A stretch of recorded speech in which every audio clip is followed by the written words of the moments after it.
απόγευμα, κυρίες και κύριοι. Με την σύγχρονη νευροχειρουργική θα ασχοληθούμε σήμερα. Πώς γίνονται αλήθεια τα σημερινά θαύματα στην ιατρική, πώς προλαμβάνονται και πώς θεραπεύονται παθήσεις που αφορούν τη σπονδυλική στήλη, το νευρικό ή αγκιακό σύστημα. Για όλα αυτά έχουμε μαζί τον καθήλυν αρμόδιο να μας βοηθήσει. Μαζί μας λοιπόν ο καθηγητής νευροχειρουργικής, ο Δόκτωρ Βασίλειος Ζέρης. Καλώς ήρθατε. Σας ευχαριστώ για την πρόσκληση. Λοιπόν, πριν ασχοληθούμε και δούμε τι περιλαμβάνει η σύγχρονη νευροχειρουργική, να παρακολουθήσουμε ένα μικρό ρεπορτάζ που έχει ετοιμάσει ο Μιχάλης ο Χατζηγεωργίου και να ανοίξουμε την κουβέντα μας.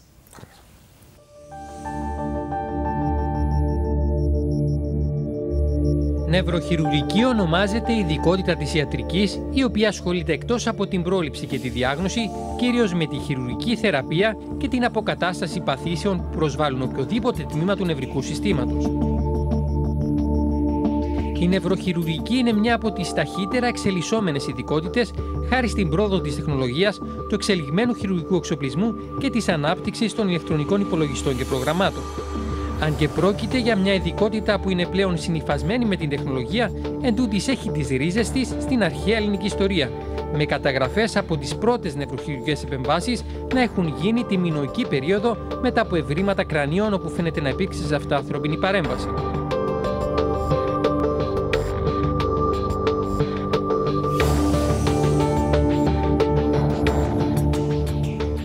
Αργότερα, στη Μικηναϊκή περίοδο, οι χειρουργοί της εποχής φαίνεται να γνώριζαν περισσότερα και ανέπτυξαν τεχνικές που άνοιξαν το δρόμο στην ιπποκρατική κωδικοποίηση των επεμβάσεων αυτών.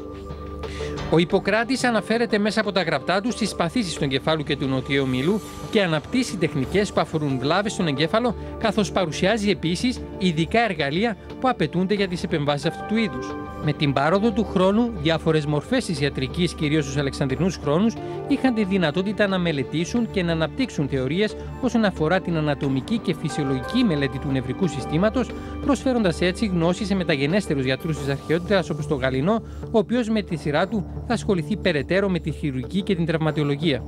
Αιώνες μετά, το 130 μετά Χριστό, ο ιατρός Παύλος ο Αιγινήτης θα συγγράψει βιβλία που θα εμπλουτίσουν στο μέλλον την ανθρωπότητα με γνώσεις περί τη σειραφή των νευρών, οδηγώντας διάφορους μεγάλους επιστήμονες και γιατρούς από όλο τον κόσμο να αναπτύξουν τεχνικές για την αντιμετώπιση διαφόρων παθήσεων.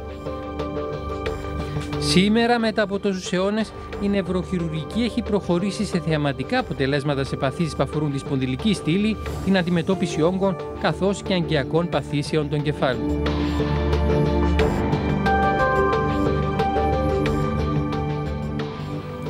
Λοιπόν, έτσι κάναμε μια ιστορική αναδρομή από πού ξεκινήσαμε και πού έχουμε φτάσει. Είναι ένας πολύ μακρύς δρόμος, αλλά από ό,τι φαίνεται έχει ακόμα πορεία. Δηλαδή, αν ξεκινήσουμε από τον Ιπποκράτη και δούμε πού έχουμε φτάσει σήμερα με τη νέα τεχνολογία, κοιτάμε πίσω με δέος, έτσι δεν είναι? Σίγουρα, όπως με όλες τις επιστήμες, ειδικά τα τελευταία 50 χρόνια θα έλεγα, έχουν γίνει τρομακτική πρόοδο, καθώς επίσης και στην νευροχειρουργική. Η αλήθεια όμως είναι ότι θα λέγω ότι μαζί με το διάστημα ο εγκέφαλος είναι the last frontier που λένε στην Αμερική, δηλαδή το μεγάλο άγνωστο ακόμα. Και στην νευροχειρουργική, παρότι πραγματικά έχουμε κάνει μεγάλη πρόοδο από την άποψη τη χειρουργική, δηλαδή μακροσκοπικά, να ξέρουμε πού πάμε, τι κάνουμε, να αντιμετωπίζουμε τους όγκους μακροσκοπικά, ακόμα σε κυταρικό επίπεδο. Δηλαδή, είναι ανεξερεύνητο πεδίο δηλαδή? Μόλις έχουμε αρχίσει. Υπάρχει μάλιστα ένας ειδικός τομέας στην νευροχειρουργική, ο τομέας της λειτουργικής νευροχειρουργικής, ο οποίος ασχολείται ακριβώς με αυτό. Δηλαδή το πώς να αλλάξουμε όχι την ανατομία του εγκεφάλου, αλλά το πώς λειτουργεί ο εγκέφαλος. Χαρακτηριστικά παράδειγμα είναι η νόσος του Πάρκινσον, για παράδειγμα. Οι άνθρωποι που τρέμουν. Τώρα πια βάζουμε ηλεκτρόδια σε συγκεκριμένα σημεία στο κεφάλι με σκοπό να αλλάξουμε ακριβώς το πώς λειτουργεί ο εγκέφαλος, τι μηνύματα στέλνει ο εγκέφαλος, ώστε να σταματήσουμε τον δρόμο σε αυτούς τους ανθρώπους. Και πραγματικά είναι εντυπωσιακά τα αποτελέσματα. Ακούγεται εντυπωσιακό κιόλας. Είναι πολύ εντυπωσιακά, γιατί πραγματικά φανταστείτε ότι αυτός είναι ένας βηματοδότης, ο οποίος μπαίνει στον εγκέφαλο μέσα το ηλεκτρόδιο αντί στην καρδιά. Και πραγματικά βλέπεις έναν άνθρωπο ο οποίος τρέμει και ξαφνικά ανάβει στο βηματοδότη και σταματάει ακαριέα ο τρόμος του ανθρώπου. Και μιλάμε για ασθένειες οι οποίες υπάρχει ένα δεδομένο ότι είναι διαβίου? Είναι διαβίου και είναι πάρα πολύ συχνές, γιατί για παράδειγμα το Parkinson έχει να κάνει με την έλλειψη ντοπαμίνης, είναι ένα χημικό στοιχείο του εγκεφάλου. Όλοι μας λοιπόν έχουμε μια συγκεκριμένη δόση ντοπαμίνης. Επομένως, αν ζήσουμε αρκετά, σε κάποια φάση της ζωής μας θα την εξαντλήσουμε. Φυσικά υπάρχουν και νόσοι οι οποίοι παρουσιάζονται με τρόμο, δηλαδή το ότι το χέρι κουνιέται ή το πόδι, ή ότι έχουν δυσκολία στην κίνηση πολύ πιο νωρίς. Άλλο παράδειγμα είναι η επιληψία. Ως τώρα πραγματικά δεν είχαμε κάποια ιδιαίτερη καλή θεραπεία για την επιληψία. Τώρα πια υπάρχει ακόμα και χειρουργική αντιμετώπιση της επιληψίας. Είτε με κάποιους βηματοδότες να προλαβαίνουμε την επιληψία, είτε ακόμα και να μπούμε να αφαιρέσουμε κομμάτι του εγκεφάλου από το οποίο αρχίζει η επιληψία. Και φυσικά... Υπάρχουν συγκεκριμένα τμήματα του εγκεφάλου στα οποία εδρεύουν αυτού του είδους τα μηνύματα, να το πω έτσι, που στέλνονται λανθασμένα? Γιατί ουσιαστικά από ό,τι κατάλαβα έτσι εντελώς εκλαϊκευμένα είναι τα λανθασμένα μηνύματα ή η απουσία μηνυμάτων από τον εγκέφαλο που δημιουργούν τα προβλήματα. Ευτυχώς η πρόοδος, η εργαστηριακή πρόοδος, δηλαδή η πρόοδος στη μελέτη του εγκεφάλου στο εργαστήριο έχει μεταφερθεί τώρα και στο χειρουργείο. Οπότε ναι, σε μεγάλο βαθμό ξέρουμε από πού αρχίζουν τα μηνύματα, πού πρέπει να πηγαίνουμε και πολύ συχνά ξέρουμε και από πού έρχονται τα λάθος μηνύματα. Επομένως μας δίνεται η δυνατότητα να επέμβουμε σε αυτό το σημείο. Και, για παράδειγμα, ένα πράγμα το οποίο, μία από τις έρευνες την οποία κάναμε εμείς στην Αμερική, επίσης είναι η δυνατότητα ακόμα και να διαβάζουμε την ανθρώπινη σκέψη. Στην Αμερική εμφυτεύσαμε το πρώτο chip παγκοσμίως. Επιστημονική φαντασία. Τώρα μου θυμίζετε λιγάκι. Είναι αλήθεια, όμως εφυτέψαμε αυτό το chip σε έναν άνθρωπο ο οποίος ήταν τετραπληγικός. Δηλαδή είχε κοπεί ο νοτίος μυελός σε μια διαπλοκή. Τον είχε μαχαιρώσει κάποιος, νέο παιδί, τον είχε μαχαιρώσει κάποιος και είχε κοπεί ο νοτίος μυελός. Αυτό το οποίο κάναμε λοιπόν εμείς είναι ότι σε συνεργασία με το Πανεπιστήμιο Brown, είναι από τα μεγαλύτερα πανεπιστήμια στην Αμερική, υπήρξε μια εξέλιξη ενός chip το οποίο μπορούσε να διαβάζει την ανθρώπινη σκέψη. Και πήγαμε και φυτέψαμε αυτό το chip σε ένα ειδικό σημείο στον εγκέφαλο, με αποτέλεσμα ότι μπορούσαμε να διαβάσουμε το ασθενή τη σκέψη, ώστε ο ασθενής πια με τη σκέψη του να μπορεί να κουνάει ένα cursor στο κομπιούτερ, ώστε να μπορεί πια να επικοινωνεί με τον έξω κόσμο. Ένας ασθενής δεν μπορεί να κουνηθεί, δεν μπορεί να κουνήσει τα χέρια του, δεν μπορεί να κουνήσει τα πόδια του και ξαφνικά μπορεί να κουνάει την καρέκλα του με τη σκέψη του. Τον είχαμε συνδέσει σε ένα ρομποτικό χέρι, το οποίο το κουνούσε με τη σκέψη του. Φανταστείτε έτσι, για αυτόν τον άνθρωπο, ότι απελευθέρωσε ως ένα σημείο. Ουσιαστικά, ναι. Οπότε αυτός είναι ο τομέας της λειτουργικής νευροχειρουργικής, ο οποίος είναι ο πρώτος τομέας στην νευροχειρουργική που έχει αρχίσει να ασχολείται ακριβώς με το κυταρικό επίπεδο. Θα μου επιτρέψετε, επειδή ανοίξαμε αυτό το κομμάτι και επειδή έχει να κάνει με νευρολογικής φύσεως, από ό,τι κατάλαβα, παθήσεις, δεν ξέρω τώρα κατά πόσο είναι σωστό αυτό που λέω, μπορούν να θεραπευτούν και κάποιες ψυχαναγκαστικές ασθένειες οι οποίες αντιμετωπίζονται μόνο με φαρμακευτική αγωγή μέχρι στιγμής? Κατάθλιψη, ας πούμε. Εξαιρετική η ερώτησή σας. Μάλιστα, εμείς είμαστε μια ομάδα νευροχειρουργών. Ένας από αυτούς είναι και ο γιατρός ο Gerhard Fries, ο οποίος είναι από τις παγκόσμιες αυθεντίες ακριβώς αυτό. Είναι από τους πρώτους παγκοσμίους, ο οποίος έβαλε τέτοιους διαγέρτες ακριβώς για τη θεραπεία του depression, της κατάθλιψης και του obsessive compulsive disorder, των ψυχαναγκαστικών παθήσεων. Μέσω του έλεγχου δηλαδή των σκέψεων. Ακριβώς αυτόν τον βηματοδότη τοποθετείται το ηλεκτρόδιο σε άλλο σημείο από ό,τι τοποθετείται στην νόσο του Πάρκινσον, με πραγματικά θεαματικά αποτελέσματα. Είναι όμως σε πειραματικά στάδια ακόμα. Κοιτάξτε, δεν είναι ότι είναι το πειραματικό, όσο είναι ότι για να προχωρήσει κάποιος σε μια χειρουργική επέμβαση, είναι μεγάλο το βήμα, δηλαδή πραγματικά πρέπει να έχει εξαντλήσει όλα τα απλά πράγματα, φάρμακα, ψυχοθεραπεία και το καθεξής. Είναι τελευταία λύση δηλαδή, μου λέτε. Είναι η τελευταία λύση, αλλά φανταστείτε τη διαφορά από το παρελθόν. Παλιά η χειρουργική αντιμετώπιση των ψυχιατρικών ασθενειών ήταν το καταστροφική, δηλαδή το να καταστρέφουμε κομμάτι του εγκεφάλου. Έτσι, να μπαίνουν και να κάνουν λοβοτομές, για παράδειγμα, όλοι έχουμε ακούσει. Φανταστείτε όμως πόση πρόοδο έχουμε κάνει τώρα, που όχι απλώς δεν καταστρέφουμε, αλλά αλλάζουμε τον τρόπο λειτουργίας του εγκεφάλου προκειμένου να αντιμετωπίσουμε αυτές τις ψυχιατρικές ασθένειες. Μεγάλο άλμα, μεγάλο άλμα. Θα ήθελα λίγο να ανοίξουμε τις τηλεφωνικές γραμμές, διότι έχουμε αρκετά τηλέφωνα. Να μιλήσουμε με την κυρία Κυριακή. Καλησπέρα σας. Καλησπέρα. Σας ακούμε. Ναι, τώρα εγώ όχι παρακολουθώ σας. Διότι πολύ μου ο σπόνδυλος μου. Ξεκινά ο πόνος από τον σπόνδυλο, κάτω χαμηλά τη μέση. Ξεκινά αριστερά στο πόδι, πονώνω το ισιό μου. Πονώ το πόδι μου πάνω μέχρι το γόνατο και κατεβαίνει κάτω. Πόνος και μούδιασμα. Δεν μπορώ να περπατήσω, περπατώ λίγο και πονώ. Να κάτσω πονώ, να πέσω πονώ. Και επειδή παρακολουθώ το πρόγραμμα σας και σας συγχαίρω για τις πληροφορίες που να μας δώσετε, θέλω να ακούσω τη γνώμη του γιατρού. Μάλιστα. Έχετε πάρει ήδη τη γνώμη κάποιου γιατρού και έχετε προβεί σε κάποια θεραπεία και δεν βρίσκετε αποτελέσματα? Πριν τη Δευτέρα έπιασε έναν πολύ καλό γιατρό στην Πάφο, από την πόλη Χρυσοχούσμηλο. Έπιασε έναν πολύ καλό γιατρό στην Πάφο, ορθοπαιδικό. Έδωσε μου μια φαρμακευτική αγωγή, το Λύρικα, το Μοβαλάκ που το πίνω μια φορά την ημέρα, το Λύρικα που το πίνω 3 και μια βιταμίνη. Μάλιστα. Ωραία, θα ακούσετε το γιατρό, κυρία Κυριακή. Να μιλήσουμε με τον κύριο Ιωάννου. Καλησπέρα σας. Χαίρετε. Σας ακούμε. Παρακολουθώ το πρόγραμμα σας τακτικά, είστε τα συγχαρητήρια μου. Εγώ έχω ένα πρόβλημα που λέγεται νευραλγία τριδήμου. Ο γιατρός πρέπει να το γνωρίζει θεωρητικά, γιατί πρακτικά γνωρίζει το εγώ από την άλλη πλευρά. Έχω κάνει 2 επεμβάσεις. Σωστές, λάθος δεν ξέρω, αλλά μεγάλωσε το πρόβλημα μου. Εκεί που πονούσα από τα αυτή μέχρι τα δόντια, τώρα πονάω από την κουρία με μαθηματική ακρίβεια, χωρισμένο το κεφάλι μου ένα μάτι μισήνη στη χείλη. Και δεν ξέρω τι να κάνω. Πονώ κάθε δευτερόλεπτο μέχρι που χτυπάω στη δεξιά πλευρά στον τοίχο για να πονήσω παραπάνω, να ξεχάσω λίγο τον πόνο. Τι μπορώ να κάνω? Μάλιστα. Ευχαριστούμε, κύριε Ιωάννου. Ο κύριος Γεωργίου, καλησπέρα σας.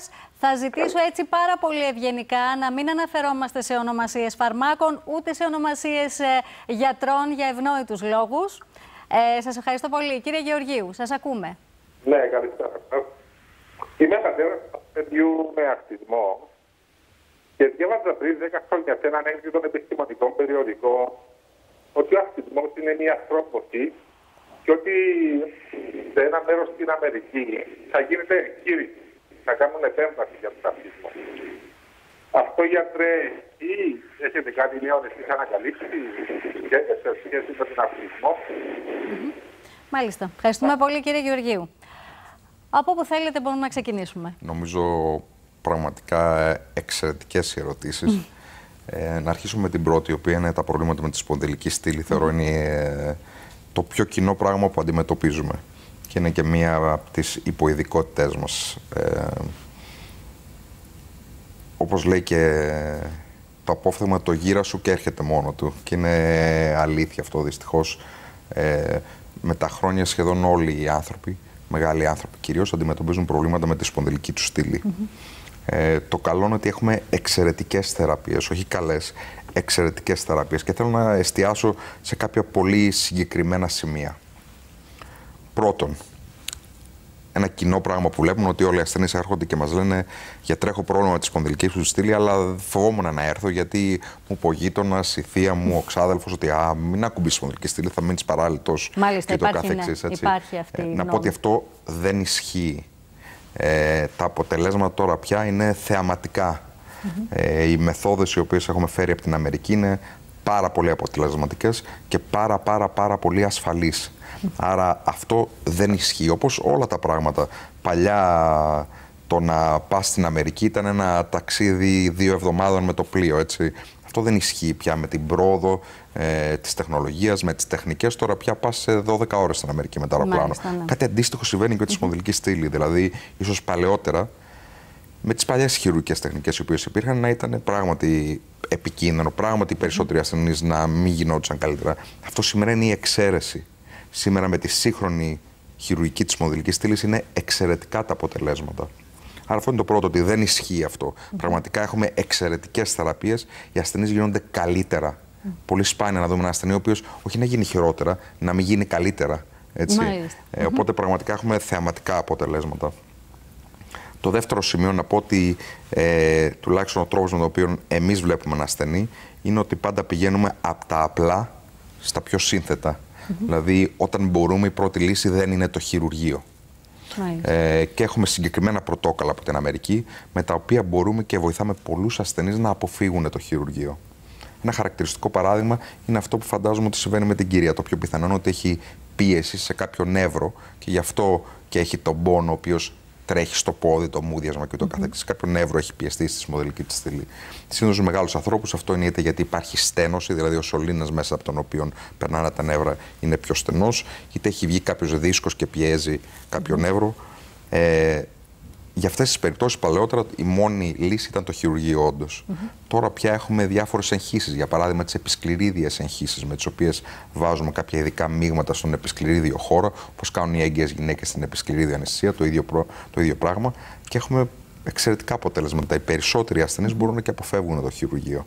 Άρα αυτό είναι το δεύτερο σημείο, ότι η ίαση προβλήματος της σπονδυλικής στήλης δεν σημαίνει αναγκαστικά χειρουργείο. Ναι. Να φτάσω λοιπόν και στο τρίτο σημείο, το οποίο είναι ότι ακόμα και αν χρειάζεται χειρουργείο, τώρα πια είναι πολύ διαφορετικές οι τεχνικές που χρησιμοποιούμε. Παλαιότερα χρειαζόντουσαν πολύ μεγάλες τομές, το οποίο σήμαινε μεγάλη ανάρρωση. Χάνανε πολύ αίμα οι ασθενείς, μέναν πολλές μέρες στο νοσοκομείο, αργούσαν να γυρίσουν στη ζωή τους. Τώρα πια τις περισσότερες φορές οι τομές που κάνουμε είναι πάρα πολύ μικρές. Αυτό είναι το λεγόμενο minimally invasive spine surgery, η ελάχιστα παρεμβατική χειρουργική της σπονδυλικής στήλης. Δηλαδή τι κάνουμε?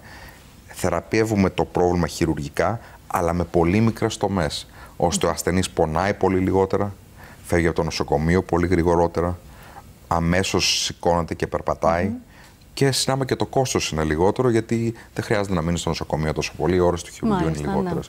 Επομένως, έχουμε εξελίξει τη χειρουργική της σπονδυλικής στήλης ώστε να μπορούμε να κάνουμε τα ίδια χειρουργία μέσα από μικρότερες τομές, με λιγότερο μετεχειρητικό πόνο, με πολύ γρηγορότερη ανάρρωση για τον ασθενή.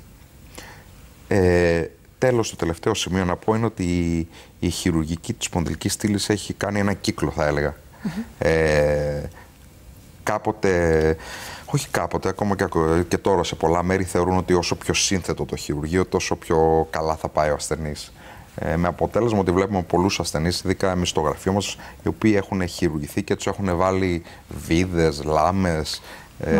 Όχι ότι αυτά δεν χρειάζονται σε κάποιες περιπτώσεις, αλλά όντως θεωρώ παγκοσμίως υπάρχει μια υπερχρήση από εμφυτεύματα, σπονδυλοδεσίες.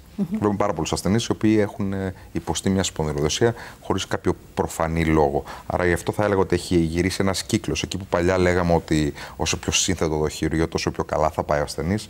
Τώρα πια στα αγγλικά λέμε less is more. Δηλαδή όσο πιο απλή λύση βρίσκει στον ασθενή, τόσο πιο καλά θα πάει ο ασθενής. Άρα είναι δικαιολογημένος και προβληματισμός του κάθε ασθενούς, ο οποίος δεν έχει ενημερωθεί για τα πρόσφατα, τα σύγχρονα ουσιαστικά επιτεύγματα της νευροχειρουργικής, που αντιμετωπίζει έτσι με φοβικό τρόπο τις όποιες εγχειρήσεις αφορούν τη σπονδυλική στήλη, μιας και γνωρίζει ότι οποιασδήποτε, και εδώ θα ήθελα να μας πείτε, οποιασδήποτε βλάβες στο νοτιαίο μυελό σημαίνουν ταυτόχρονα και παράλυση, σημαίνει ταυτόχρονα και κάτι μη αναστρέψιμο. Να απαντήσω στην ερώτησή σας. Καταρχήν θεωρώ ο φόβος έρχεται από μία ενημέρωση. Ναι, έτσι. Σίγουρα. Οπότε θα προτείνω στους ασθενείς εδώ, όταν πάμε το αυτοκίνητό μας σε ένα μηχανικό, καθόμαστε και προσπαθούμε να καταλάβουμε τι χρειάζεται, πώς δουλεύει, γιατί ο μηχανικός μας λέει ότι πρέπει να κάνουμε αυτό που πρέπει να κάνουμε.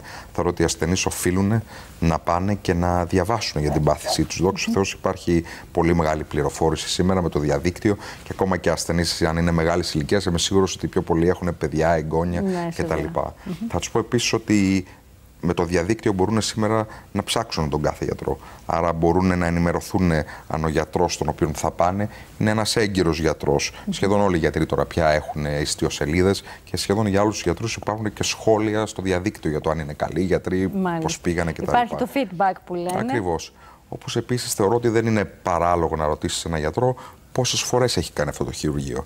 Έτσι, προφανώς η εμπειρία είναι κάτι το οποίο πολύ συχνά πάει ένα προς ένα με την αποτελεσματικότητα. Επομένως, θεωρώ είναι μια δίκαιη ερώτηση στο γιατρό πόσες φορές έχει κάνει αυτό το χειρουργείο. Ή ακόμα και να ζητήσει να μιλήσει με ασθενείς του γιατρού οι οποίοι έχουν κάνει αυτό το χειρουργείο. Έτσι, οπότε θεωρώ ότι ο φόβος έρχεται από την έλλειψη πληροφόρησης και είναι υποχρέωση του ασθενή στον εαυτό του να πληροφορηθεί πριν κάνει την απόφασή του. Όπως αυτό που λέω σε όλους τους ασθενείς, ότι και το να πάρεις μια άποψη ακόμα κακό δεν κάνει.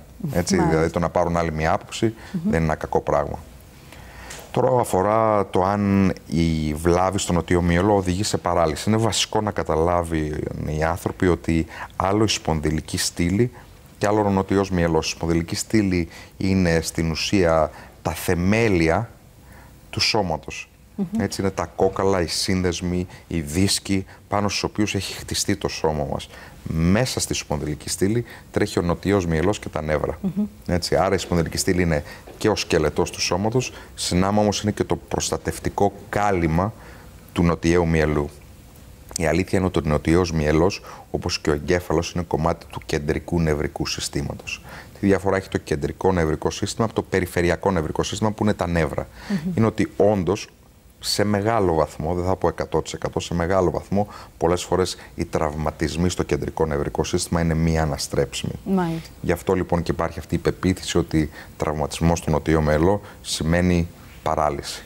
Πρέπει να σας πω ότι αυτό όμως και πάλι δεν είναι 100% για πολλούς λόγους. Πρώτον, γιατί τελευταία υπάρχει έρευνα που δείχνει ότι υπάρχουν βλαστοκύτταρα τα οποία κάθονται στο κεντρικό νευρικό σύστημα και τα οποία πολλές φορές μπορούν να προσφέρουν κάποια επιδιόρθωση σε τραυματισμούς. Αλλά να σας πω ότι επίσης έχουμε και χειρουργικές τεχνικές τώρα που αν απέμβουμε πολύ γρήγορα μπορούμε να αναστρέψουμε αυτές τις καταστάσεις. Το βασικό είναι πολύ έγκαιρα και με τη σωστή χειρουργική τεχνική να επέμβει κανείς, πολύ συχνά είναι αναστρέψιμο. Και η αλήθεια είναι ότι και εδώ στην Κύπρο εμείς είχαμε ένα περιστατικό με έναν ποδηλάτη, ο οποίος ήταν στο πάρκο της Θαλάσσας, νομίζω, έκανε ποδήλατο, έπεσε και τραυμάτισε το νοτιό μυελό. Όταν μας τον φέρανε, πραγματικά δεν κουνούσε χέρια-πόδια, δεν αισθανόταν στα χέρια και στα πόδια, ήταν τετραπληγικός.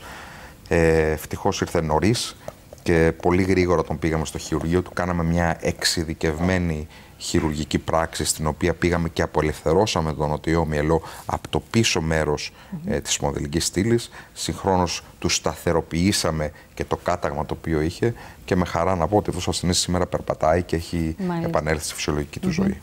Λοιπόν, να μιλήσουμε γιατί οι γραμμές είναι πολλές. Η κυρία Ιφηγένεια, καλησπέρα σας. Ναι. Καλησπέρα, σας ακούμε. Καλησπέρα. Σας ακούμε. Ναι, εμείς για το τούτο που τρέμει το χέρι το δεξί. Και πήγε στο γιατρό και είπε ότι είναι οικογενειακό και καλό καντικεφάσματα και δεν είναι ο άντρας μου δηλαδή. Και δεν έχει θεραπεία και τρέμει συνέχεια. Μάλιστα. Μάλιστα, κυρία Ιφηγένεια, ευχαριστούμε πολύ. Ο κύριος Νικολάου, καλησπέρα σας. Κυρία Νικολάου. Ο κύριος Νικολάου. Καλησπέρα σας. Καλησπέρα. Να χαμηλώσετε την τηλεόρασή σας, κυρία Νικολάου. Χαμηλώστε. Σας συγχαίρω πρώτα απ' όλα για το είναι εκπομπή σας. Να είστε καλά, ευχαριστούμε. Και καλωσορίζω τον γιατρό. Σας ευχαριστώ. Και θα ήθελα να πω και εγώ τα δικά μου. Εγώ έχω πρόβλημα με το σπονδυλό μου. Ήδη έκανα 2 φορές εκτήρηση. Μου έχω βάλει 8 βίδες και 2 πλατίνες. Τα 2,5 χρόνια με πείραξε ο σπονδύλος μου, είχα γίνει όπως πριν, που εκαμπούρωσα και αναγκάστηκα στα 5 χρόνια να βγάλω τις βίδες. Πήγα για λίγο καιρό καλά, για κανένα χρόνο περίπου.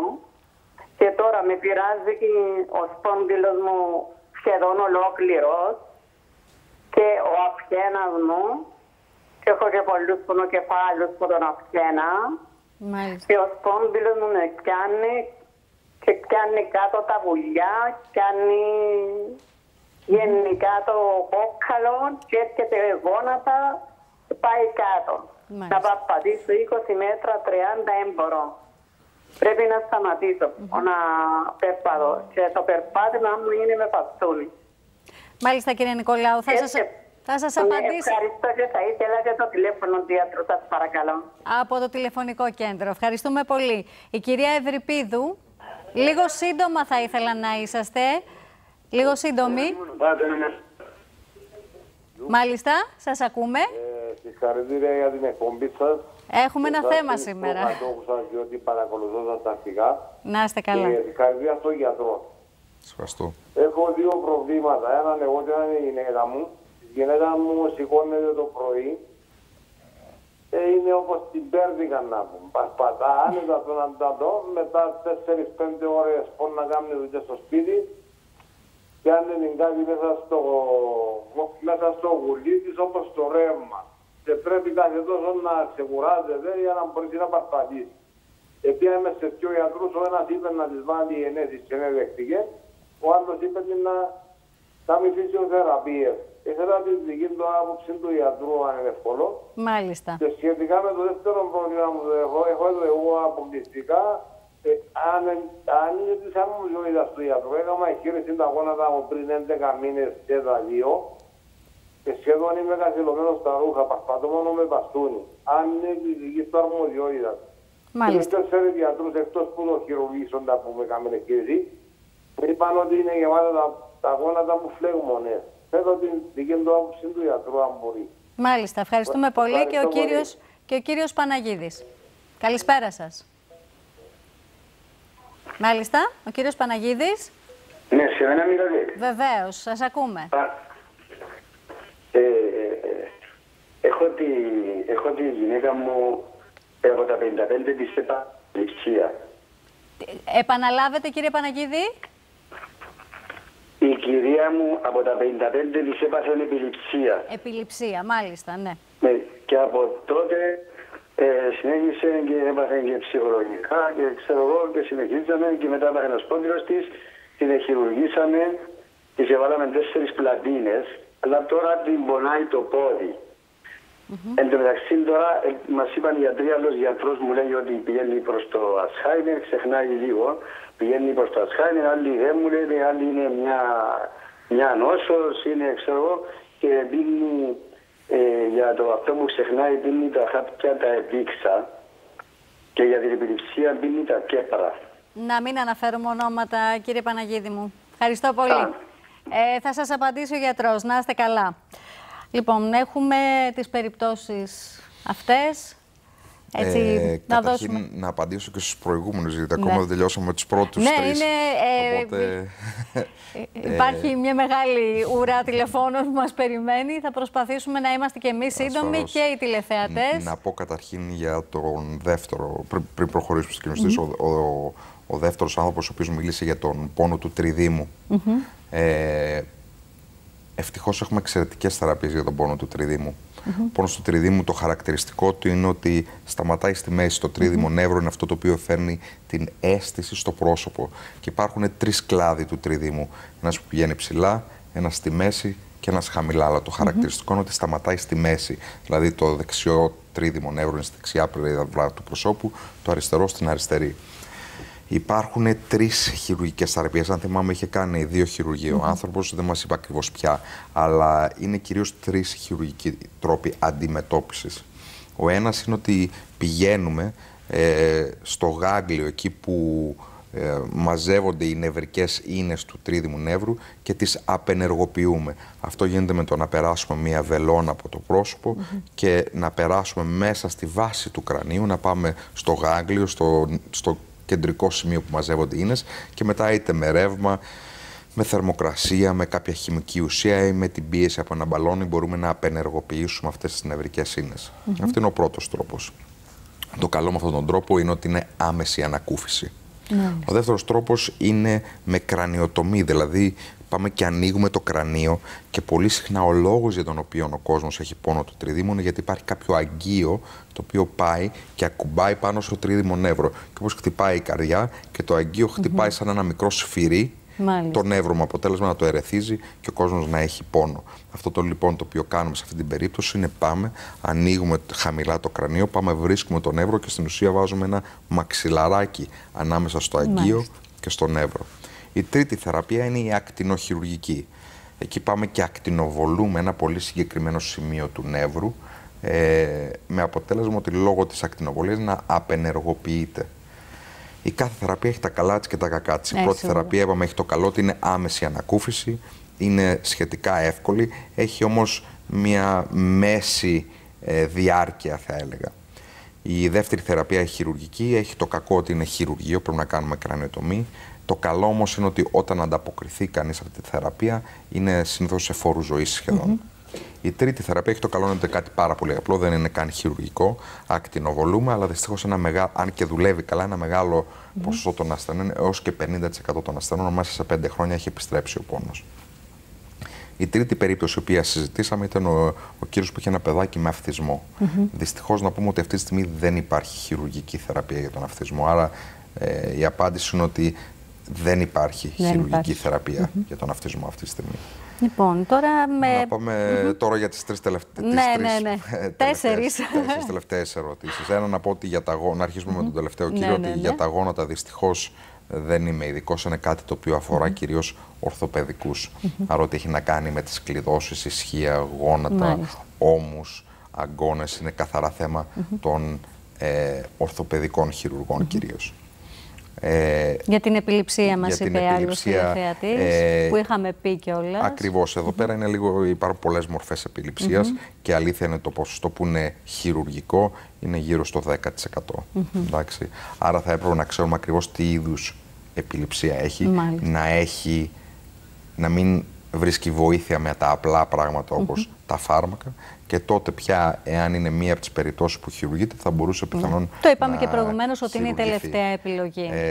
Όσον αφορά τώρα την παλιά πρακτική, μου θύμισε για την κυρία, ότι οι βίδες, οι λάμες και όλα αυτά στο τέλος όμως έχουν δημιουργήσει άλλες επιπλοκές. Κοιτάξτε, είναι δύσκολο φυσικά να πούμε. Σίγουρα δεν κάνουμε διαγνώσεις από τηλεφώνου ούτε από αέρος. Αλλά η αλήθεια είναι ότι αυτή η υπερβολική χρήση από βίδες, το οποίο δεν είναι κάτι το οποίο συμβαίνει μόνο και στην Κύπρο και στην Αμερική που ήμασταν, ήταν πάρα πολύ κοινό να γίνονται πολλές σπονδυλοδεσίες. Καμιά φορά με χαλαρές ενδείξεις, ας πούμε, έχει οδηγήσει στο ότι πράγματι πολλοί κόσμος έχει αυτό που λέγεται failed back syndrome, δηλαδή το σύνδρομο της αποτυχημένης σπονδυλικής στήλης.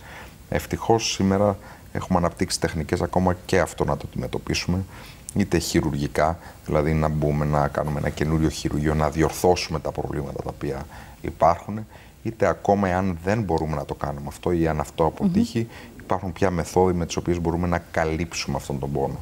Υπάρχουν τεχνολογίες τώρα πια, είτε κάποιοι διεγέρτες που μπορούν να βάλουμε στη σπονδυλική στήλη, οι οποίοι μπλοκάρουν την αίσθηση του πόνου από το να ανέβει στον εγκέφαλο, είτε με κάποιες αντλίες πόνου που μπορούμε να βάλουμε, που μπορούν να θεραπευτούν. Αλλά πολλές φορές μπορούμε να το θεραπεύσουμε πρωτογενώς, όχι απλώς να καλύψουμε τον πόνο. Δηλαδή μπορούμε να επαναχειρουργήσουμε έναν ασθενή και να τον βοηθήσουμε να ξεπεράσουν τα προβλήματα τα οποία υπάρχουν από τη σπονδυλοδεσία που έχει υποστεί. Να πω ότι οι σπονδυλοδεσίες είναι κάτι που δεν πρέπει να τις παίρνουμε αψήφιστα, δηλαδή το να δέσουμε κάποια κομμάτια της σπονδυλικής στήλης. Ο λόγος είναι γιατί περιορίζουμε την κίνηση του ασθενή και δεν είναι τόσο πολύ η καθημερινότητα, δηλαδή το λειτουργικό κομμάτι, όσο είναι το γεγονός ότι εκεί που σταματάει η σπονδυλοδεσία, ο σπόνδυλος από πάνω ζορίζεται πολύ παραπάνω. Έτσι, φανταστείτε να είμαστε λοιπόν ότι είμαστε σπόνδυλοι εμείς. Και είμαστε 4 εδώ και πρέπει να κουβαλήσουμε αυτή την καρέκλα. Προφανώς μοιραζόμαστε το βάρος 4. Φανταστείτε τώρα ότι κάνουμε μια σπονδυλοδεσία και 3 από εμάς τους ενώνουμε. Οπότε μένουμε στην ουσία οι 3 ενωμένοι και ο ένας μόνος του. Και πάμε τώρα να κουβαλήσουμε την ίδια καρέκλα. Φανταστείτε λοιπόν αυτός ο σπόνδυλος που έχει μείνει μόνος του, πόσο πιο πολύ ζορίζεται. Το ίδιο πράγμα λοιπόν συμβαίνει και με τις σπονδυλοδεσίες. Από τη στιγμή που δένουμε κάποιους σπονδύλους, ή από πάνω ή από κάτω σπόνδυλοι, ζορίζονται πολύ παραπάνω. Οπότε πολύ συχνά αυτοί οι άνθρωποι γίνεται μια κυλιόμενη σκάλα. Οδηγούνται σε περαιτέρω σπονδυλοδεσία και μετά σε περαιτέρω σπονδυλοδεσία. Γι' αυτό τώρα πια έχουμε ειδικές τεχνικές με τις οποίες προσπαθούμε ακριβώς να αποφύγουμε τη σπονδυλοδεσία, αν γίνεται. Και είναι ένα πράγμα το οποίο είναι πολλοί ασθενείς βλέπουμε που έρχονται στο γραφείο μας ακριβώς για αυτό το λόγο. Γιατί έχουν πάει κάπου, τους έχουν πει ότι πρέπει να βάλουν βίδες, σπονδυλοδεσίες. Ένα ένστικτο μέσα τους λέει δεν θέλω τέτοια πράγματα. Ναι. Και ευτυχώς έρχονται και βρίσκουμε κάποιες νέες μεθόδους με τις οποίες το αποφεύγουμε. Ένα χαρακτηριστικό παράδειγμα είναι οι δίσκοι στον αυχένα. Όταν βγει ένας δίσκος στον αυχένα, ειδικά αν είναι πλαγιωμένος ο δίσκος, δεν είναι κεντρικός ο δίσκος, αρχίζει και πιέζει ένα νεύρο. Και γι' αυτό ο ασθενής έχει πόνο που τρέχει στο χέρι του, ή μούδιασμα που τρέχει στο χέρι του. Στα περισσότερα μέρη η τεχνική που χρησιμοποιείται είναι μια πρόστια προσπέλαση, δηλαδή περνάνε από μπροστά, αφαιρούμε όλο τον δίσκο για να φτάσουμε στο πίσω κομμάτι, να αφαιρέσουμε το κομματάκι που πιέζει το νεύρο. Αλλά όπως είδατε, αφαιρέσαμε όλο το φυσιολογικό δίσκο προκειμένου να φτάσουμε στο κομματάκι πίσω-πίσω. Όταν αφαιρέσεις το φυσιολογικό δίσκο, αυτό που πρέπει να κάνεις είναι είτε να κάνεις σπονδυλοδεσία, δηλαδή πια να δέσεις τους δύο σπονδύλους, ή να βάλεις κάποιο εμφύτευμα, όπως ο ψεύτικος δίσκος για παράδειγμα. Άρα πάλι ένα εμφύτευμα στον ασθενή. Υπάρχει όμως άλλη εναλλακτική, η οποία είναι η οπίστια προσπέλαση. Στην οπίστια προσπέλαση πηγαίνουμε από πίσω, ανοίγουμε ένα μικρό παράθυρο και αφαιρούμε μόνο το κομματάκι το οποίο έχει βγει και πιέζει τον νεύρο. Έτσι δεν έχουμε πειράξει τη φυσιολογική ανατομία του ασθενή, δεν έχουμε πειράξει το φυσιολογικό δίσκο και ο ασθενής δεν χρειάζεται ούτε εμφυτεύματα ούτε σπονδυλοδεσίες. Μάλιστα. Ο κύριος Αντώνης. Καλησπέρα σας. Καλησπέρα. Σας ακούμε. Σας ακούω καλά. Σας ακούμε εμείς πεντακάθαρα όμως. Ναι. Πείτε μας. Εγώ έχω πρόβλημα με τον εγκέφαλο μου και πίνω ένα χάπι κάθε μεσημέρι, το οποίο ονομάζεται Μη μας λέτε, δεν χρειάζεται το φάρμακο, κύριε Αντώνη μου, δεν χρειάζεται. Πείτε μας. Γι' αυτό μου έπια, για το να μου πει ο γιατρός τι θα κάνω. Μάλιστα, μάλιστα. Εντάξει, κύριε Αντώνη, ευχαριστούμε πάρα πολύ. Ο κύριος Σωτήρης, καλησπέρα σας. Ναι, καλησπέρα σας. Σας ακούμε. Συγχαρητήρια για το πρόγραμμα σας. Να είστε καλά. Εγώ είναι για το γονίδιο της οικογένειας που θέλω να μιλήσω, που τρέχουν τα χέρια μου. Μάλιστα. Το είχε η γιαγιά μου, η μάνα μου, τώρα ήρθε πάρω μου εμένα. Ζητώ κανένα φάρμακο, ένα χάπι για να πιω, για να μου περνά, διότι είναι πολύ ενοχλητικό. Δεν μπορώ να κάνω χειρονακτική εργασία, ούτε να γράψω. Μάλιστα. Υπάρχει κανένας τρόπος για να μπορώ να ηρεμώ και να μπορώ να γράφω? Να είστε καλά, να είστε καλά. Ευχαριστώ πολύ. Έχουμε το τρέμουλο, το συνεχές τρέμουλο. Και μία από τις προηγούμενες ερωτήσεις. Και οι δύο, είναι ενδιαφέρον που πήραν και οι δύο θεατές με το ίδιο ερώτημα, γιατί οι άνθρωποι που έχουν το familial tremor, το οικογενειακό, το γονίδιο που δημιουργεί οικογενειακό familial tremor ή essential tremor και το καθεξής, είναι η μειονότητα. Πιο πολύ είναι από άλλες παθήσεις, αλλά είναι ενδιαφέρον που και οι δύο που πήραν εδώ έχουν το familial tremor. Η απάντηση ότι ναι, υπάρχουν πολύ καλά φάρμακα τα οποία μπορούν να βοηθήσουν σχετικά εύκολα να αντιμετωπιστεί αυτό το πρόβλημα, τουλάχιστον σε πρώτη φάση. Δεν θα πω συγκεκριμένα ονόματα, θα πω απλώς κατηγορίες. Υπάρχουν κάποια φάρμακα σε μια κατηγορία που λέγονται beta blockers. Πολύ συχνά τα χρησιμοποιούμε για προβλήματα της καρδιάς και της πίεσης σε αυτά τα χάπια, τα οποία δρούν εξαιρετικά καλά για αυτή την πάθηση. Επομένως, ναι, υπάρχουν φάρμακα τα οποία μπορούν να βοηθήσουν για αυτή την πάθηση. Αλλά ακόμα και στους ασθενείς στους οποίους δεν υπάρχουν φάρμακα, υπάρχουν τώρα πια αυτοί οι νευροδιαγέρτες στους οποίους μιλήσαμε, επειδή δρούν εξαιρετικά καλά. Πραγματικά είναι μαγικό. Βλέπεις και σβήνεις τον νευροδιαγέρτη και ο ασθενής τρέμει, τον ανάβεις και σταματάει ξαφνικά. Μπορεί και γράφει, πίνει. Αλλά καταλαβαίνω τον προβληματισμό των ανθρώπων, γιατί πραγματικά είναι. Λειτουργικό, είναι της καθημερινότητας. Δεν μπορούν να πιούν από την νεροτρέμη, δεν μπορούν να πιούν τον καφέ τους, δεν μπορούν να γράψουν. Είναι κακές συνθήκες πια διαβίωσης. Αλλά όπως όλα τα πράγματα, και πάλι να υπογραμμίσω. Πρώτα τα απλά. Πρώτα τη φαρμακευτική αγωγή. Και ναι, υπάρχουν εξαιρετικά φάρμακα τα οποία μπορούν να βοηθήσουν με το familial tremor. Και στις περιπτώσεις που δεν αρκούν τα φάρμακα, ναι, υπάρχουν και χειρουργικοί τρόποι ώστε μονίμως να διακοπεί αυτός ο τρόμος. Και όσον αφορά τον κύριο Αντώνη, φυσικά μας είπε έχει πρόβλημα με τον εγκέφαλο. Είπε ένα φάρμακο, δεν ξέρω αν καταλάβατε περί τίνος πρόκειται. Αλλά εντάξει, μπορούμε να το χρησιμοποιήσουμε σαν λαβή. Να πούμε ότι όσον αφορά τους όγκους του εγκεφάλου, πού βρισκόμαστε τώρα, σε ποια επίπεδα? Γιατί και αυτές είναι πάρα πολύ δύσκολες επεμβάσεις και αντιμετωπίζονται πάλι φοβικά μέχρι αποτρεπτικά, μπορώ να πω.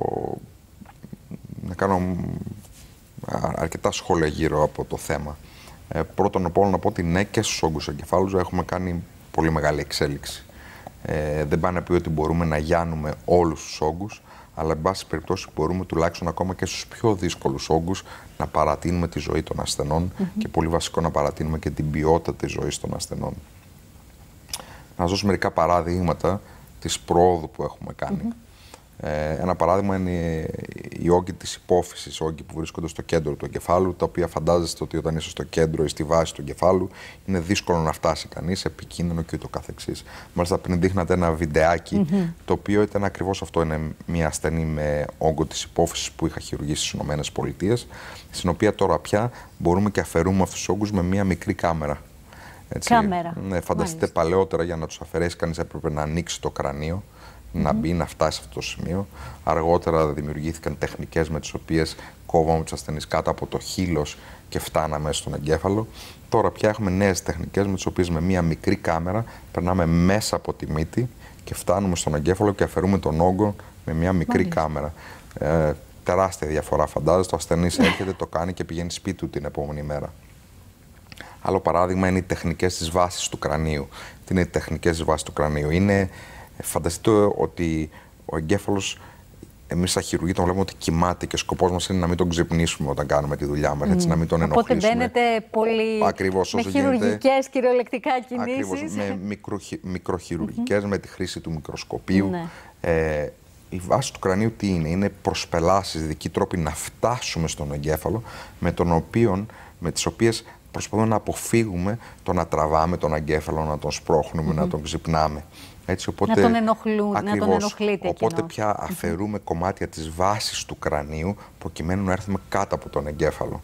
Είναι τεχνικές βέβαια οι οποίες είναι όντως πολύ απαιτητικές χειρουργικά, χρειάζεται μια ιδιαίτερη χειρουργική εμπειρία για να μπορεί κάποιος να τις κάνει, αλλά σίγουρα είναι ένα πολύ δυνατό όπλο στη φαρέτρα του χειρουργού προκειμένου να δώσει τα καλύτερα αποτελέσματα. Φυσικά η τεχνολογία μας έχει... το βλέπουμε...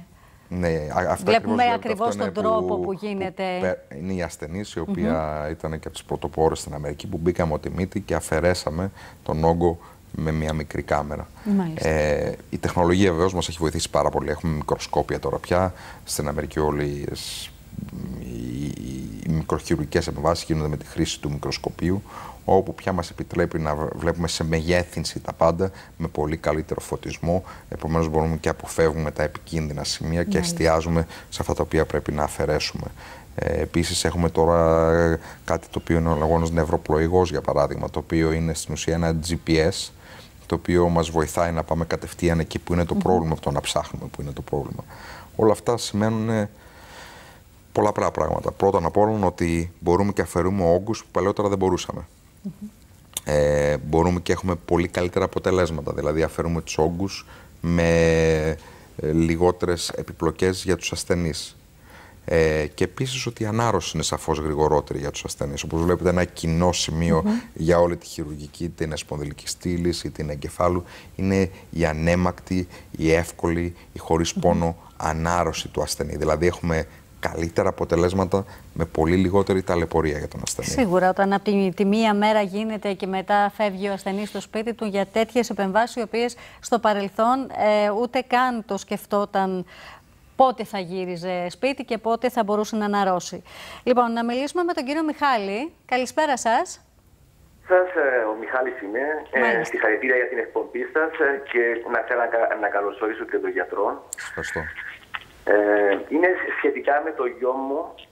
Πριν 3 χρόνια περίπου, όταν ήταν τελειόφοιτος, ένας συμμαθητής του πέταξε μία βαλίτσα και τον βρήκε στο μάτι. Και του έσχισε ότι είχε κάτι αιχμηρό μέσα στην βαλίτσα, που του έσχισε το μάτι από το άσπρο μπροστά και βγήκε πίσω στον αμφιλστροειδή.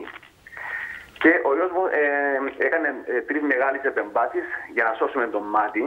Σώσαμε το μάτι, δόξα τω Θεώ, αλλά έπαθε αποκόλληση και έχει χάσει το 90% της όρασης του στο ένα μάτι. Ο γιατρός του είναι ένας πολύ καλός εξαιρετικός γιατρός και μας είπε ότι η ιατρική τρέχει γοργά και ότι σύντομα με τα βλαστοκύτταρα θα μπορέσουμε κάτι να κάνουμε για το μάτι του, και δεν θέλω να πειράξω το μάτι του τώρα, γι' αυτό δεν κάνουμε οτιδήποτε. Και άκουσα τον γιατρό προηγουμένως που μιλούσε για βλαστοκύτταρα και ήθελα να ρωτήσω αν μπορούμε τώρα, γιατρέ, να κάνουμε κάτι για το γιο μου, σε παρακαλώ. Να είστε καλά, κύριε Μιχάλη. Να είστε καλά. Ο κύριος Αντώνης, καλησπέρα σας. Μάλιστα. Ναι. Κύριε Αντώνη. Δεν έχουμε τον κύριο Αντώνη. Κυρία Μιχαήλ, καλησπέρα σας. Ναι, καλησπέρα σας. Σας ακούμε. Καλωσορίζομαι τον κύριο καθηγητή στην Κύπρο. Σας ευχαριστώ. Έχει ένα πρόβλημα ο άντρας μου, έχει 5 χρόνια περίπου, που έχει έσπιζοστήρα στην κεφαλή και υποφέρει πάρα πολύ. Κάθε μέρα πονεί, πίνει χάπια, μέρα νύχτα. Είναι κάθε 2-3 ημέρες είναι με τον έσπιζοστήρα. Τι γίνεται με αυτή την υπόθεση? Μάλιστα. Μάλιστα, κυρία Μιχαήλ, ευχαριστούμε πολύ.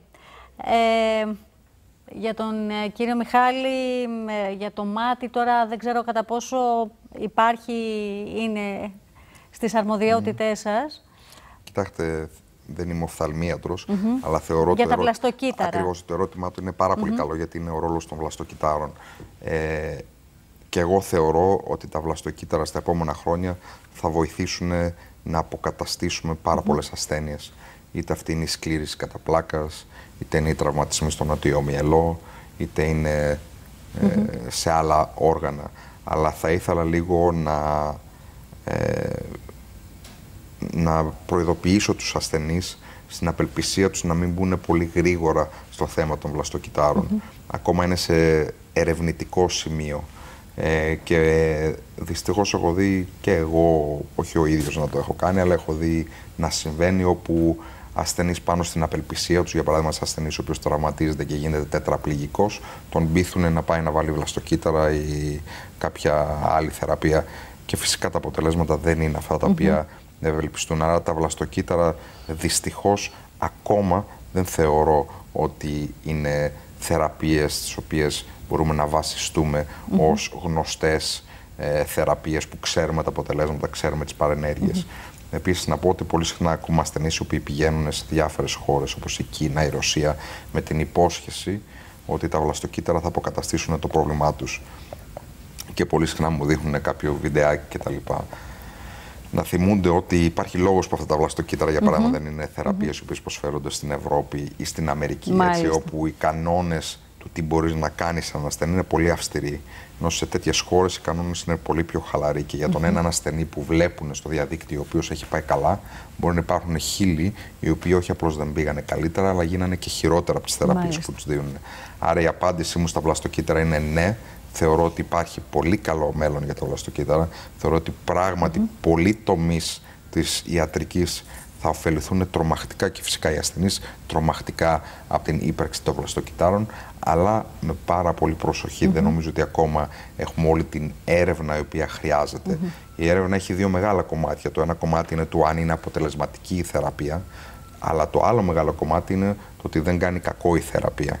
Έτσι, και ακόμα στην Αμερική βρισκόμαστε σε πολλά θέματα στο πρώτο κομμάτι, να βεβαιωθούμε ότι με το να εμφυτεύσουμε βλαστοκύτταρα δεν θα κάνουμε κακό στον ασθενή. Τώρα, όσον αφορά τον έρπιτα ζωστήρα, δεν κατάλαβα ακριβώς αν είναι ότι ο έρπιτας είναι ακόμα ο οποίος επανέρχεται, αν είναι ο πόνος ο οποίος τον προβληματίζει. Για τον έρπιτα τον ίδιο είναι κάτι το οποίο θα πρέπει να μιλήσουν σε κάποιον λοιμοξιολόγο, αλλά υπάρχουν πολύ καλές θεραπείες για τον ιό του έρπιτα. Απ' την άλλη, εάν είναι ο λεγόμενος μεθερπιτικός πόνος, δηλαδή αφού πάθουμε έρπιτα, μας παραμένει κάποιος πόνος, τότε ναι, υπάρχει μια εξαιρετικά καινούρια θεραπεία, η οποία είναι πάρα πολύ καλή. Είναι θεραπεία στην οποία βάζουμε μια ειδική κρέμα πάνω στον ασθενή και έχει εξαιρετικά αποτελέσματα. Είναι φτιαγμένη και εγκεκριμένη κιόλας, συγκεκριμένα για αυτή τη χρήση, για τον πόνο, ο οποίος μένει μετά από τον έρπιτα. Αλλά αν αφορά έρπιτα ο οποίος είναι αυτή τη στιγμή ενεργός, δηλαδή πάνω τα σπυράκια και όλα αυτά τα σχετικά, είναι κάτι το οποίο θα πρέπει να συμβουλευτούν έναν λοιμοξιολόγο. Λοιπόν, να μιλήσουμε και με τον κύριο Αντώνη. Καλησπέρα σας. Γεια σας. Σας ακούμε. Να είστε καλά. Με τον γιατρό, αν και είναι λίγο μπερδεμένη η περίπτωση μου, προσπαθήσω να είμαι σύντομος. Πριν 1 χρόνο ακριβώς, ενώ μελετούσα, τώρα είμαι μεγάλος, εδώ και 20 χρόνια σταμάτησα όμως να είμαι Ήμουν επαγγελματίας δραμίστας. Στα κρουστά, ξέρετε. Λοιπόν, και μου κατέβηκε, ας πούμε, να αρχίσω μελέτη πάλι, μετά από 20 χρόνια. Και να μελετούσα, 1-2 μήνες τώρα, που άρχισε τώρα η Αναστασία, μου διέσαν τα χέρια μου. Έναν πρωινό ξύπνησα, μου διαμένα τα δάχτυλα των χεριών. Κράτησε αρκετόν καιρό η περίπτωση, πήγα σε ορθοπαιδικό που ήξερα.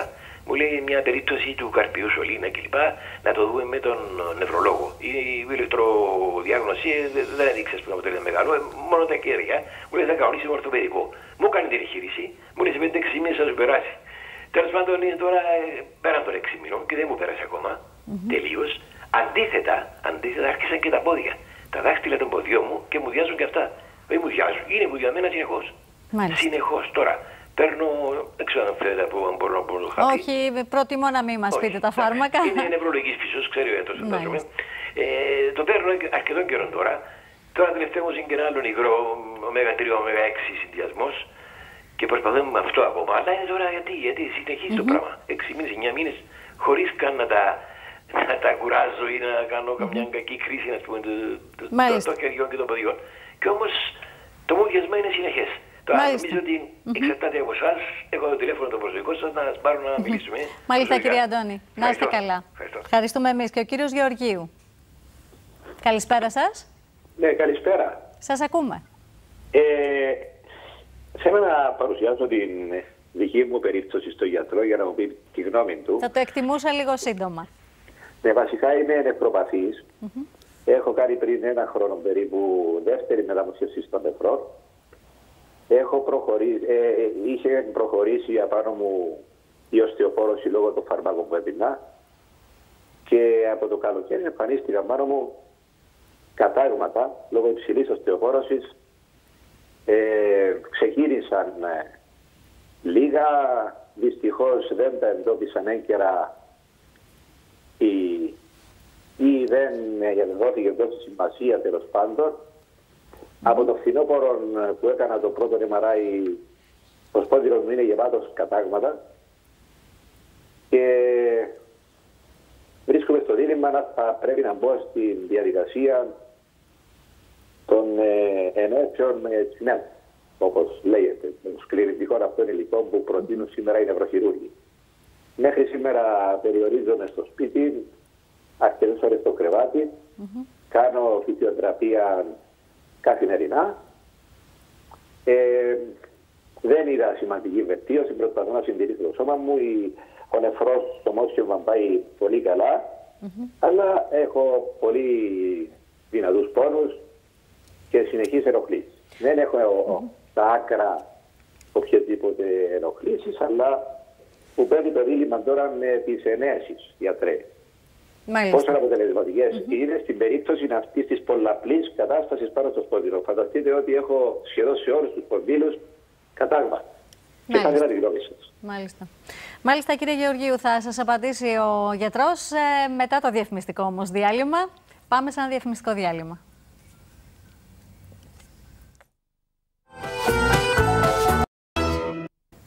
Εδώ είμαστε, κυρίες και κύριοι, για την σύγχρονη νευροχειρουργική. Μιλάμε για τα προβλήματα της σπονδυλικής στήλης και όχι μόνο γενικά του νευρικού συστήματος. Έχουμε να απαντήσουμε σε 2 ακόμα τηλεθεατές.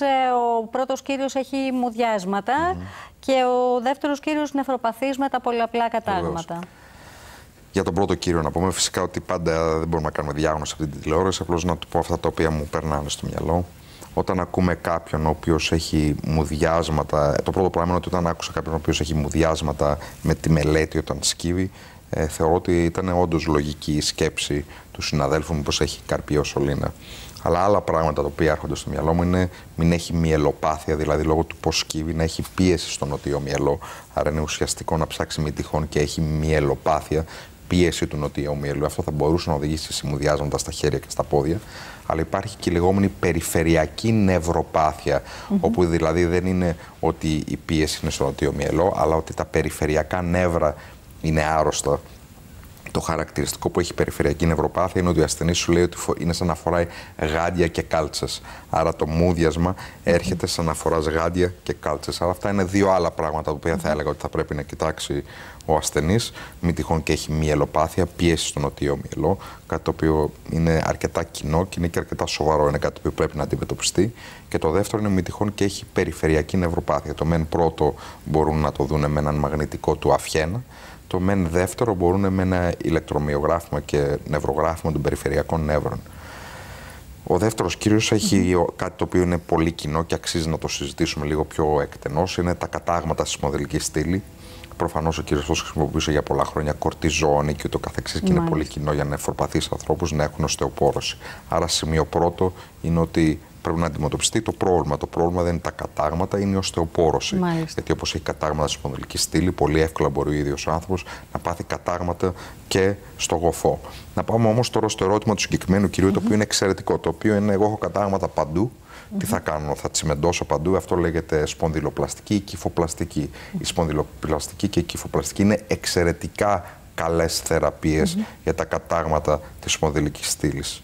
Είναι εξαιρετικά καλές θεραπείες, ειδικά για τα διάφορα οστεοπορωτικά κατάγματα. Άρα η απάντηση είναι ναι, είναι μια εξαιρετική θεραπεία. Εδώ όμως τίθεται ένα δίλημμα δύσκολο, ότι εγώ έχω πολλαπλά κατάγματα, άρα τι θα κάνω, θα πάω να τσιμεντώσω όλα τα επίπεδα? Δεν είναι ένα δύσκολο πράγμα. Γίνεται με τον ασθενή με μέθη, δηλαδή δεν παίρνει καν γενική αναισθησία και ο ασθενής πάει σπίτι την ίδια μέρα. Αλλά απ' την άλλη δεν μπορεί να πάει να τσιμεντώσει όλους τους σπονδύλους. Και εδώ η απάντηση είναι πολύ απλή. Υπάρχει πολύ συγκεκριμένος τρόπος με τον οποίο μπορεί ο γιατρός να επιλέξει σε ποιο επίπεδο. Η απάντηση είναι ότι όχι, δεν θα πάει να κάνει σπονδυλοπλαστική σε όλα τα επίπεδα. Το βασικό είναι να πάει να κάνει έναν μαγνητικό με μια ειδική απεικόνηση, μια ειδική ακολουθία που λέγεται STIR. Τι κοιτάει η STIR ακολουθία? Κοιτάει να δει ποιος σπόνδυλος έχει είδημα. Ο σπόνδυλος ο οποίος πονάει, οι σπόνδυλοι οι οποίοι πονάνε είναι αυτοί οι οποίοι έχουν είδημα. Επομένως, μπορεί να έχει για παράδειγμα σε 10 σπονδύλους κατάγματα, αλλά να κάνει το μαγνητικό για να δει ότι 3 είναι που έχουν είδημα. Αυτό συμβαίνει ότι οι άλλοι 7 έχουν γιάννη.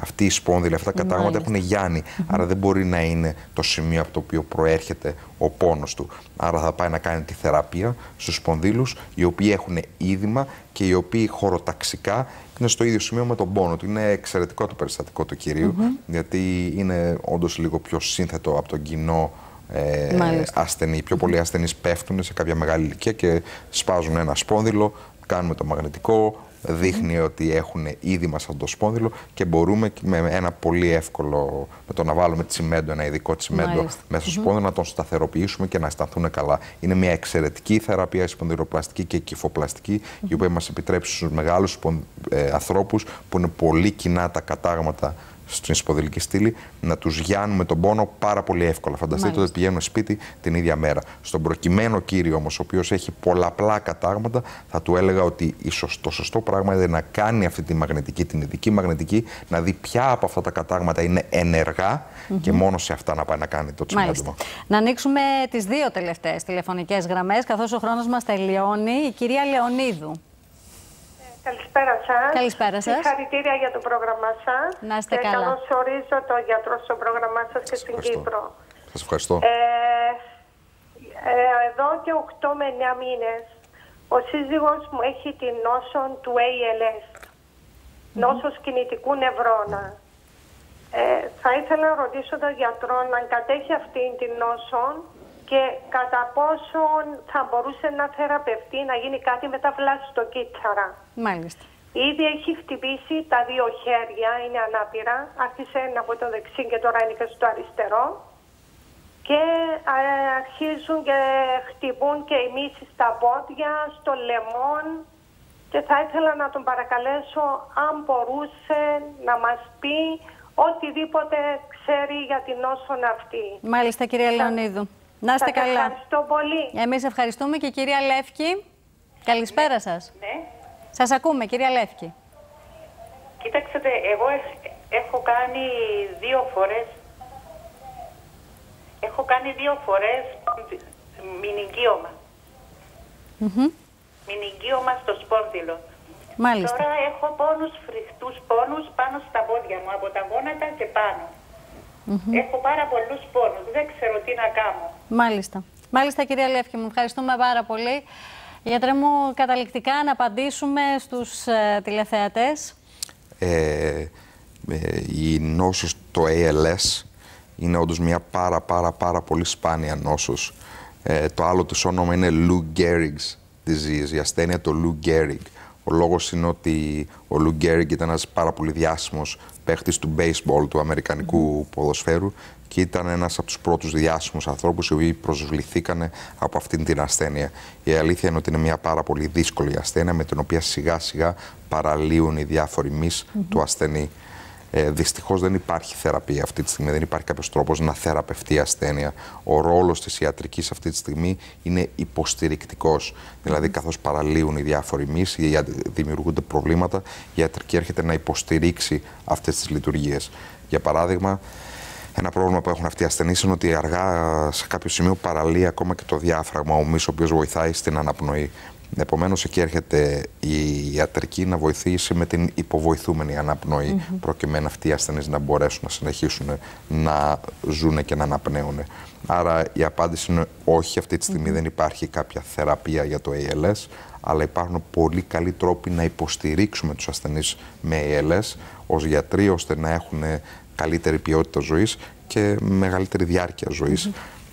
Να πούμε ένα χαρακτηριστικό αυτής της ασθένειας είναι ότι ενώ επηρεάζει τους περιφερειακούς μυς πάρα πολύ, δεν επηρεάζει τους μυς που έχουν να κάνουν τόσο πολύ με το πρόσωπο, και γι' αυτό βλέπετε ότι οι ασθενείς μπορούν και κινούν τα μάτια και το καθεξής, παρότι μπορεί να μην μπορούν να κινούν τα χέρια και τα πόδια. Τώρα για τη δεύτερη κυρία, το πάρα πολύ βασικό φυσικά είναι να πάει να δει μη τυχόν και αυτό το μηνυγκίωμα, ειδικά αφού το έχει χειρουργήσει 2 φορές, μη τυχόν και έχει επανέλθει το μηνυγκίωμα. Έτσι, δηλαδή, μη τυχόν και για κάποιο λόγο έχει ξαναμεγαλώσει αυτός ο όγκος και έχει αρχίσει να πιέζει νεύρα, ή μη τυχόν και λόγω από τα χειρουργία που έχει κάνει, κάποια νεύρα έχει πάθει αραχνοειδίτιδα, δηλαδή αυτά τα νεύρα έχουν κολλήσει το ένα με το άλλο και γι' αυτό έχει πόνους στα πόδια. Εν πάση περιπτώσει, σίγουρα είναι ένα αρκετά σύνθετο περιστατικό που καλά θα κάνει να πάει να δει τον γιατρό της. Θέλω έτσι το μήνυμά σας. Θέλω έτσι μια θετική άβρα να αφήσουμε στους τηλεθεατές. Η θετική άβρα είναι ότι πραγματικά έχει κάνει τεράστια άλματα η νευροχειρουργική και χειρουργική της σπονδυλικής στήλης, ότι για πολλά πράγματα έχουμε πολύ απλά χειρουργία πια, όχι αυτά τα χειρουργία τα οποία φαντάζονται οι ασθενείς, με τα οποία μπορούμε να τους βοηθήσουμε και να μην φοβούνται τους γιατρούς τους και να θυμούνται ότι ο γιατρός πρέπει να είναι πρώτα απ' όλα να τους δίνει τις πληροφορίες που θέλουν και να είναι δίπλα τους όχι απλώς ως τεχνικός, όχι απλώς να κάνει την τεχνική δουλειά, αλλά και σαν άνθρωπος και σαν φίλος. Το ευρωπαϊκό με το αμερικανικό ιατρικό επίπεδο, έτσι ξέρω είναι μεγάλη κουβέντα, αλλά... Θεωρώ ότι και στις δύο υπήρους υπάρχουν εξαιρετικοί γιατροί. Θεωρώ ότι και η Ευρώπη και η Αμερική έχει πολύ καλούς νευροχειρουργούς, όχι μόνο σαν επιστήμονες, αλλά και σαν ανθρώπους. Και στην Κύπρο. Ασφαλώς. Ασφαλώς. Γιατρέ μου, ευχαριστώ πάρα πολύ για την εδώ παρουσία σας. Ελπίζουμε στα καλύτερα να συνεχίσετε και το ερευνητικό έργο, το οποίο δεν βρήκαμε την ευκαιρία να πούμε, αλλά επιφυλασσόμεθα. Ευχαριστούμε και εσάς, κυρίες και κύριοι. Καλό Σαββατοκύριακο, ραντεβού τη Δευτέρα.